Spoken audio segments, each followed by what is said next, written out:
एक university campus के inauguration में इतने देशों का उपस्थित होना ये अपने आप में अभूतपूर्व है।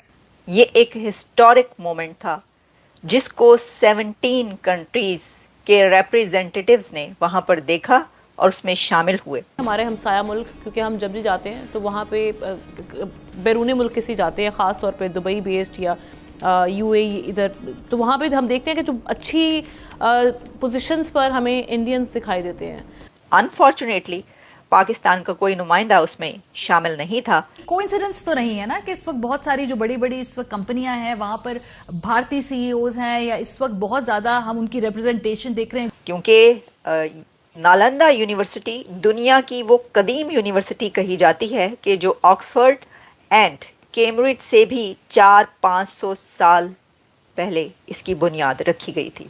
आज आप इंडिया को देखें, आप उनकी आईटी एक्सपोर्ट्स को देखें, it's more than $200 billion which are more than the oil exports of kingdom of Saudi Arabia. आज उनके स्कूल्स में एंटरप्रेन्योरशिप पढ़ाई जा रही है। वो नालंदा विश्वविद्यालय जिसे लगभग 800 साल पहले आक्रांता बख्तियार खिलजी ने आग के हवाले कर दिया। नालंदा में दुनिया को ज्ञान की रोशनी देने वाली 90 लाख किताबें कई महीनों तक जलती रहीं। किताबों को तो आग लगाई जा सकती है, लेकिन इल्म को, नॉलेज को आग नहीं लगाई जा सकती। यह कहना था भारत के प्राइम मिनिस्टर नरेंद्र मोदी साहब का। नमस्ते दोस्तों, जय हिंद। हिंदुस्तान स्पेशल में आपका स्वागत है। दोस्तों, पूरी दुनिया में शिक्षा का प्रमुख केंद्र रहा नालंदा विश्वविद्यालय करीब 800 सालों के बाद फिर से जीवित हो उठा है। 17 देशों के सहयोग से भारत सरकार ने राजगीर के पास नालंदा विश्वविद्यालय का नया कैंपस बनाया, जिसका प्रधानमंत्री मोदी ने बुधवार को लोकार्पण किया। इस दौरान विदेश मंत्री एस जयशंकर, बिहार के राज्यपाल राजेंद्र विश्वनाथ, मुख्यमंत्री नीतीश कुमार और 17 देशों के राजदूत समेत अन्य कई मेहमान मौजूद रहे।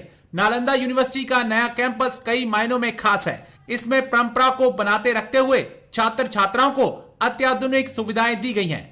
प्राइम मिनिस्टर मोदी ने अपने भाषण में नालंदा विश्वविद्यालय के नए कैंपस के निर्माण में सहयोग करने वाले सभी देशों का शुक्रिया अदा किया।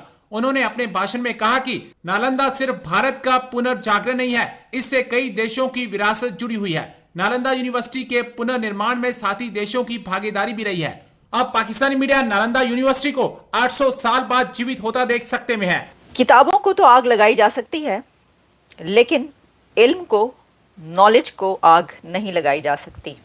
यह कहना था भारत के प्राइम मिनिस्टर नरेंद्र मोदी साहब का नालंदा यूनिवर्सिटी के न्यू कैंपस के इनॉग्रेशन के मौके पर। यह एक हिस्टोरिक मोमेंट था जिसको 17 कंट्रीज के रिप्रेजेंटेटिव्स ने वहां पर देखा और उसमें शामिल हुए। अनफॉर्चुनेटली पाकिस्तान का कोई नुमाइंदा उसमें शामिल नहीं था, लेकिन नालंदा यूनिवर्सिटी की तारीख ऐसी है कि पूरी दुनिया उसके ऊपर रश्क करती है। ये एक इंडिया के लिए ऐसा हिस्टोरिक मोमेंट रहा जिसमें ये कहा जा रहा है कि ये start of golden era of India है, क्योंकि नालंदा यूनिवर्सिटी का एक नए कैंपस को इनॉग्रेट किया गया है।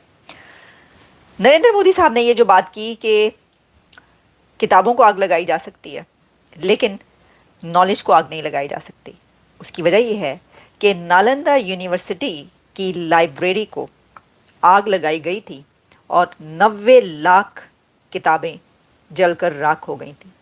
3 मंथ्स तक, 3 महीने तक नालंदा यूनिवर्सिटी की वो लाइब्रेरी, जो कि 3 स्टोरी लाइब्रेरी थी, वो जलती रही थी।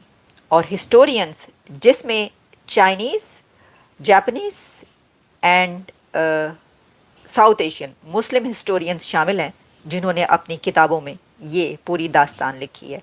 तो जो नरेंद्र मोदी साहब ने ये बात की कि किताबों को आग लगाई जा सकती है, नॉलेज को आग नहीं लगाई जा सकती, उनका इशारा इसी की तरफ था, यानी वो यही बात कर रहे थे। इससे पहले कि हम इसकी हिस्ट्री पर आएँ, थोड़ी सी थोड़ा हिस्ट्री पर भी नज़र डालेंगे। नालंदा यूनिवर्सिटी की क्या हुआ, क्यों आखिर इतनी अहमियत की हामिल है ये यूनिवर्सिटी, क्योंकि नालंदा यूनिवर्सिटी दुनिया की वो कदीम यूनिवर्सिटी कही जाती है कि जो ऑक्सफोर्ड एंड कैम्ब्रिज से भी 400-500 साल पहले इसकी बुनियाद रखी गई थी। लेकिन पहले ज़रा बात कर लेते हैं कि ये जो एक इनाग्रेशन सेरेमनी थी उसकी तस्वीरें चलती रहीं और सोशल मीडिया पर आती रहीं। ये एक ऐसा मौका था कि जिसमें ये बताया गया कि अब ये जो तालीम है ये किस तरीके से आगे फैलाई जाएगी और अब जो नालंदा यूनिवर्सिटी का नया कैंपस जिसको इनाग्रेट किया गया है उसको दुनिया का नॉलेज हब बनाया जाएगा। मोदी साहब ने ये कहा है इसके अंदर कि पूरी दुनिया से स्टूडेंट्स वहां पर पढ़ने जाएंगे बिहार में।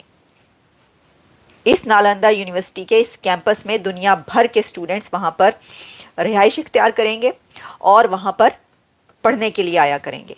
तो इससे पता ये चलता है कि प्लान क्या है। प्लान ये है कि बिहार आइंदा आने वाले दिनों में आपको most developed city of the world नज़र आएगा। क्योंकि देखिए जैसा उन्होंने कहा कि वहाँ पर पूरी दुनिया से लोग पढ़ने के लिए आएंगे तो उनकी सेफ्टी, सिक्योरिटी, उनके रहने का इंतज़ाम जिस शहर में पूरी दुनिया के लोग पढ़ने के लिए, तालीम हासिल करने के लिए आ रहे हों, उसको तो मोस्ट डेवलप्ड सिटी होना ही चाहिए और वो बनेगा। आप देखेंगे कि इससे ये पता चलता है।